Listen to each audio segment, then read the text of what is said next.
And we come to you live from the city by the bay as we are here inside of the hallowed grounds of Kezar Pavilion in San Francisco. As this Saturday afternoon, we bring you live coverage of Academy of Art Urban Knights women's basketball here on the PacWest Network, as it'll be the Battle of the Bay in non-conference play. As it's the visiting Lincoln Oaklanders making the trip over the Bay Bridge, taking on your Academy of Art Urban Knights, primarily playing against Division I and Division II schools in sports such as basketball and football to gain funding. And notably for Lincoln's men's squad, they were last head coached by NBA Hall of Famer Gary Payton. As the tip is won, we are underway here at Kezar Pavilion. As Art U have the ball here right now. And Sifawi over in the corner. She motions to her right. Going inside and up with the shot. And the first basket of the game is Alba Rovira Ayuso. Layup attempt. Not able to fall. And up, throwing it off the glass there is Christy Ojide Boyko, getting her first field goal of the afternoon. Uranga bringing it back up. Outside the Yasmin Sifawi. And she goes for the turnaround and banks it in. This means Sifawi, top scorer for the Urban Knights, averaging 10.7 points per game. She had a double-double on November 21st against Sonoma State, finished with 14 points and 10 rebounds. Currently fourth scoring in the Pac-West percentage-wise, 48.4% on the season. Lincoln able to get their first basket of the game. Hopefully that can spark some confidence in their offense. Here's Sifawi again. Oh, man, just playing some bully ball inside that paint. Whoa. Off the mark. On the outlet, there for the finish on the lay. That's Correa Williams. And Lincoln will use their first timeout of the quarter. The PacWest Network, Art U up on Lincoln 10-2. Just under 6 minutes left to play here in the first quarter. Barrientos going inside for the pull-up shot from the baseline is Tiula Tuiasosopo. Only two Oaklanders to score for Lincoln so far. Yasmin Sifawi leading the way with 4 points. You have to run the same play again, and there goes Williams knocking it down this time. Look to utilize the bench like he did the other night against Jessup. And this is a matchup that Lincoln were glad to have, as there's a block there by Kira Mitchell. It was recovered by Lincoln as pulling up for the two-pointers, Zenaida Barrientos. 15-6 lead. Under 4 minutes left to play in the first. It's for Niels. Ball moving around the perimeter for the Urban Knights. Williams over in the corner, knocks it down. Cash Money. 5'8" freshman from New Zealand. Three-point attempt is in and out. Lindsay Arujo, recent sub, getting off the Barrientos, who drives baseline for the lay. Shot.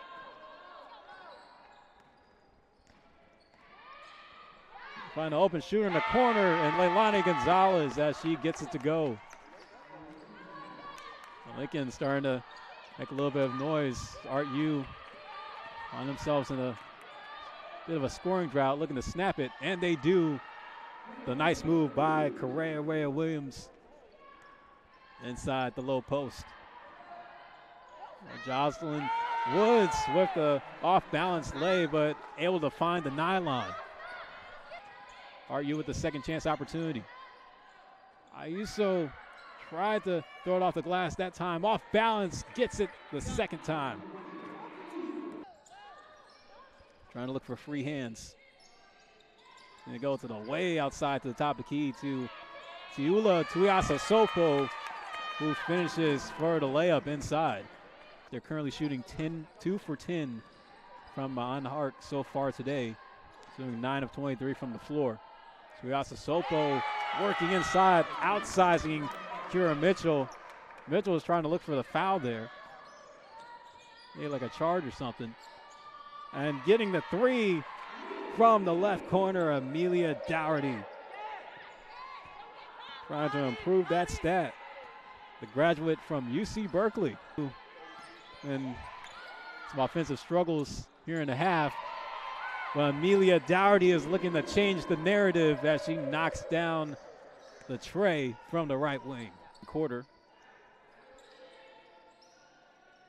Goes Lincoln on the inbound. Tuiasa Sopo working with the rock. Underhand pass. Barrientos. But she's able to get it back and force her way through the paint for the bucket. Barrientos walking back to the bench. He said that her nose was bleeding. Inside pass off to Ojide Boyko from Alba Ayuso with the dime. Ojide Boyko able to get a bucket right there. Jocelyn Woods off over in the corner, finds Sharika Rafan, who lays it up from the baseline. Himself in a similar position. This is now a 2-point game. Kicking it to the outside. Ayuso lines it up and knocks it down for the 3 ball. Able to clean up down low and get the reload. Still making it a 2-point game. Ayuso from the top this time. Cash Mula. There's Art Yu on the break. Pass off the Ojide Boyko is deflected or recovered outside for the 3. No good, but there for the offensive board and the putback. And the and one is Correa Rhea Williams. Pass is stolen, intercepted by Fernils. Off on the fast break play there for the easy deuce. Williams to the outside. Ravinga. Back to Williams in the corner. 3-point attempt is off. There for the board, working down low in the post. Christy Ojide Boyko. Some tight defense. They're protecting that paint pretty hard. She's trying to force the shot. Was Fernils, but Christy Ojide Boyko able to clean up down low for the reload. And Lindsay Marujo, she's able to knock down the 3. Ravenga off inside to Ojide Boyko. Man, it is light work in that paint for her. With it as she loses it out of bounds. It will be Urban Knights ball.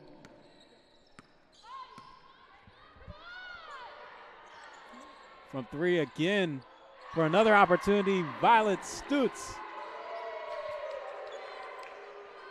Give me my money.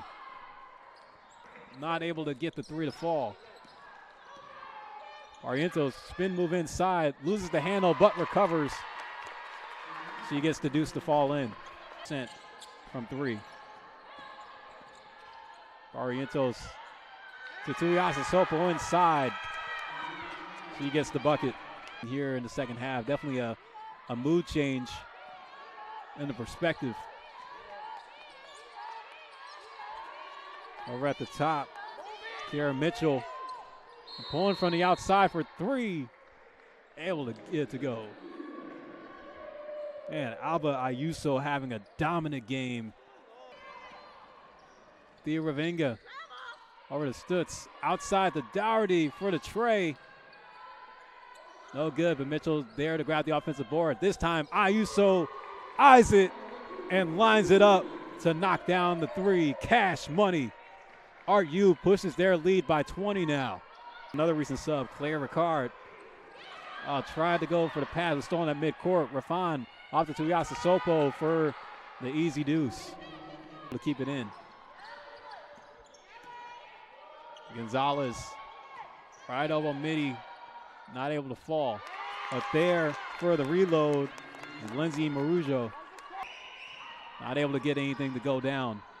Here's Dougherty. Dougherty back to the left. Shot clock's been turned off. 10 seconds left on the game clock. And they're pulling from 3. Anna Fernels gets it to go down. Are you able to answer before the quarter ends? Lincoln won't do the same. Are you able to grab the steal? Courtesy of Anna Fernels as she hits the gas down the floor, getting off to Yasmin Sifawi, she's able to get the 2-pointer to fall in the cup. Sifawi with the tip, but getting the steal there is Anna Fernels. And finishing on the fast break down the floor is Correa Williams. They have switched it up and have kept Lincoln from going to the line. So Jide Boyko, twirling her way around the defense, the triple team. It's off inside to Williams, turnaround, and puts it up, getting the 2 to fall easily. And the loose ball picked up by Sifawi, colliding with her teammate Jide Boyko,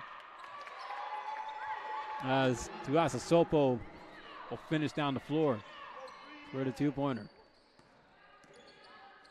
So that's a Sifawi out to Ravinga inside the Jide Boyko.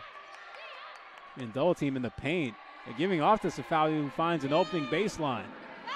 Fast break attempt for Lincoln. Goes Lincoln with Tuasa Sopo sidestepping inside.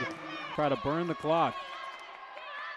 Going for the outside shot from deep is Dougherty.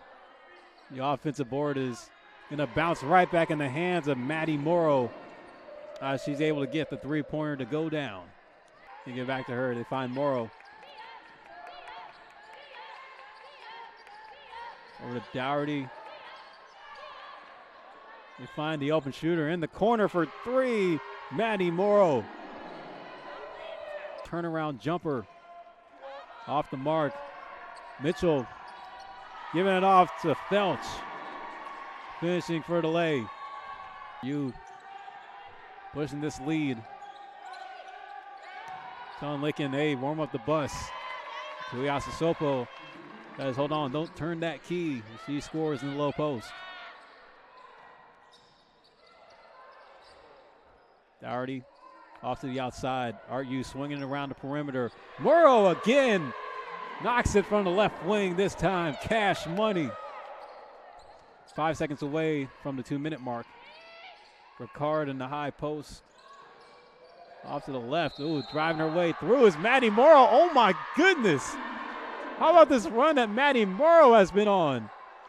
About to hit the 1-minute mark. Minutes now turning to seconds. Maddie Morrow not toning it down despite the game already being in hand of the ArtU Urban Knights.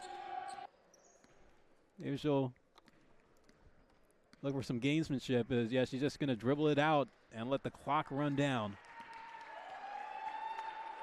As it will hit 0.